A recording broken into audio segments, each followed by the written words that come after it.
Picture this. You're sitting on your sofa, the one you finally picked out after months of scrolling through furniture catalogs. You look around at the walls of your living room, the backyard where your kids play, and that kitchen island that costs more than your first car. This is it. You've made it. You are a Canadian homeowner. You've secured your piece of the Canadian dream. For the last few years, life has been good.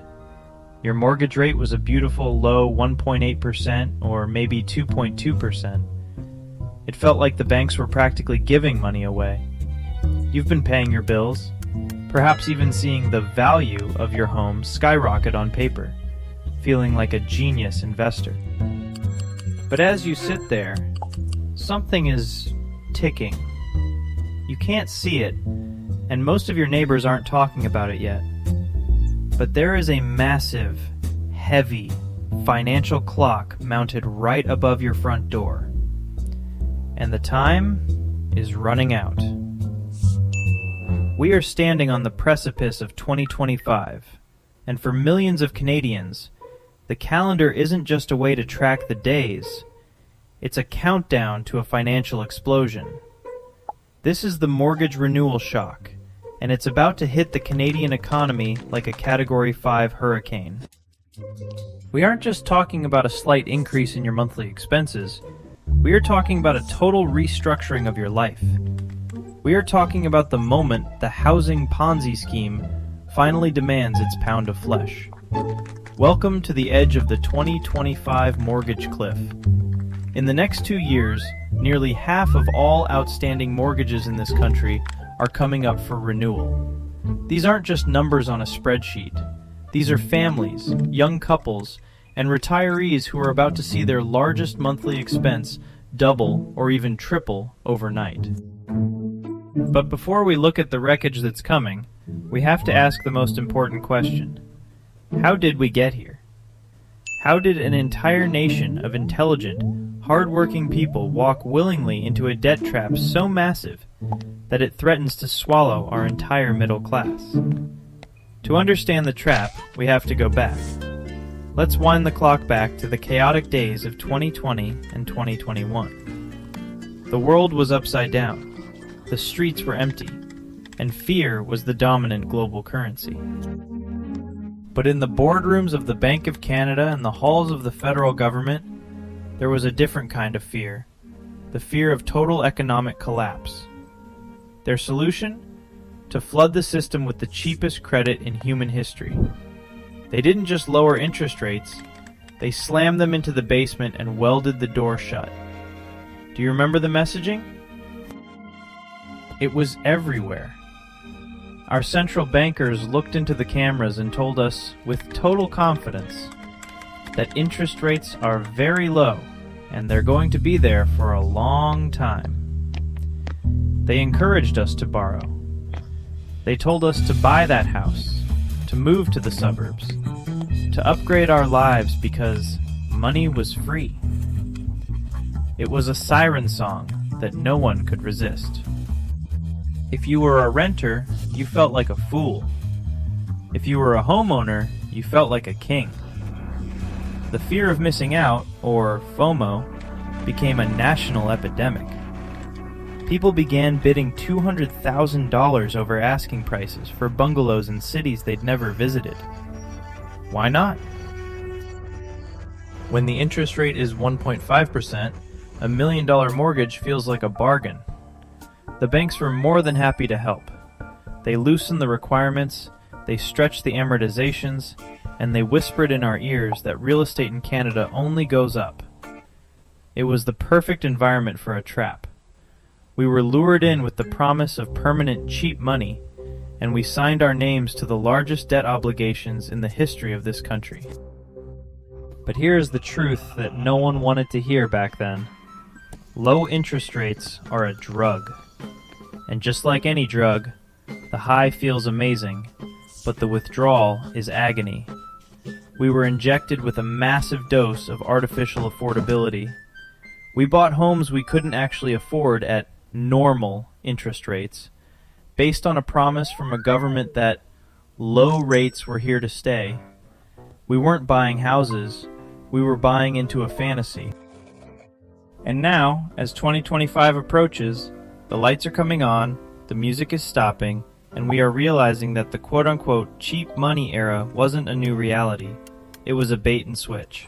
We were, quote, lured by the prospect of home ownership, but we were, quote, trapped by the math. Those 5-year fixed terms signed in 2020, they are expiring. Those variable rate mortgages that were, quote, so safe, they've already seen their trigger rates hit, with payments barely covering the interest. The trap has been set, the door has been locked, and the debt bomb is now active. We've spent years living in a dream fueled by debt, and the wake-up call of 2025 is going to be the loudest sound the Canadian economy has ever heard. Now, let's stop talking about feelings and start talking about the cold, hard, unforgiving numbers. Because math doesn't care about your Canadian dream, and it certainly doesn't care about your stress levels. To understand why 2025 is a debt bomb, you need to look at the sheer scale of the payment shock that is coming. Imagine a typical Canadian family. Let's call them the averages. Back in 2020, they bought a home for $750,000, which in many parts of Canada is just an entry-level price these days. They put some money down and took out a mortgage for $600,000. They were the lucky ones, or so they thought, because they locked in a 5-year fixed rate at a staggering 1.8%. At that rate, their monthly payment was roughly $2,480. It was manageable, they could still afford a car payment, they could still put some money into their RRSPs, they could even take a modest vacation once a year. But fast forward to 2025. The clock has run out. The 5-year term is over, and they have to sit down with their bank to sign the renewal papers. The banker looks at them with a polite, cold smile and says, "Welcome back. Your new rate is 5.8%. Suddenly, that $2,480 monthly payment doesn't exist anymore. The new math? It's $3,780. That is an extra $1,300 every single month. Where does that money come from? It doesn't just appear out of thin air. For the average family, $1,300 is their entire grocery budget. It's their children's college fund. It's their safety net. And this isn't just happening to one family. According to the Bank of Canada, nearly 50% of all outstanding mortgages will face this rate reset by the end of 2026. We are talking about hundreds of billions of dollars in debt being repriced at double or triple the original cost. This is the math of disaster. It is a massive national wealth transfer from the pockets of the Canadian middle class directly into the interest income accounts of the big banks. But the disaster isn't just in the numbers. It's in what those numbers do to the fabric of our society. We are moving from an investment economy to a survival economy. For decades, Canadians were told that a home was their greatest asset, a vehicle for wealth, a retirement plan. But in 2025, that asset is turning into a cage. The term house poor used to be a joke, a minor inconvenience. But now, it's a terrifying reality for millions. Think about the ripple effect. When a family has to find an extra $1,300 a month just to keep their roof, what happens to the rest of the economy? They stop going to restaurants. They cancel their gym memberships. They don't buy a new car. They patch up the old one and pray it lasts another year. Retail stores start to see sales drop. Small businesses, the backbone of our communities, start to struggle because nobody has, quote, discretionary income anymore. The entire Canadian economy is built on consumer spending, but the mortgage bomb is sucking all the oxygen out of the room. And then, there is the human cost. The stress of knowing that you are one car breakdown or one dental emergency away from missing a mortgage payment. The tension in the household when every conversation revolves around the renewal date.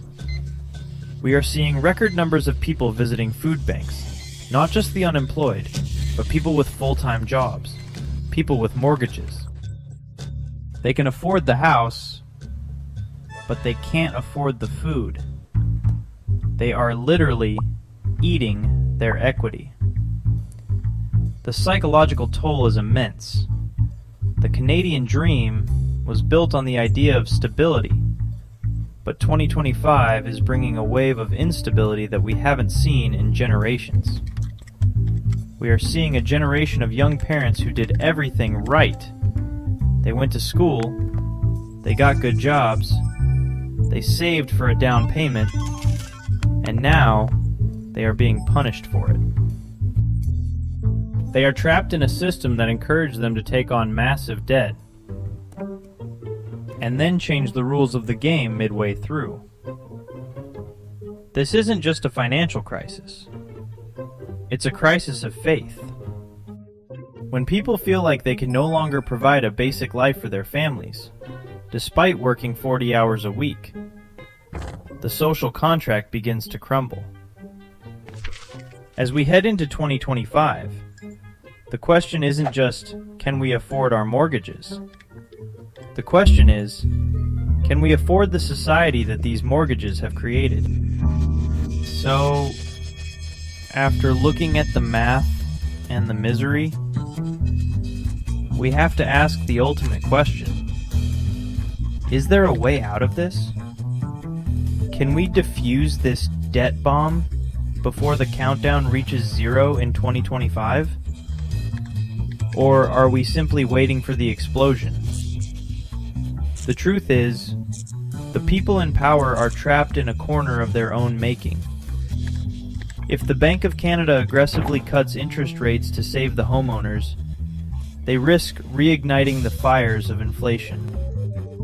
They risk making the Canadian dollar worthless and making the cost of food and fuel even more expensive for everyone. But if they keep rates high to quote-unquote fight inflation, they essentially sign the death warrant for the middle class.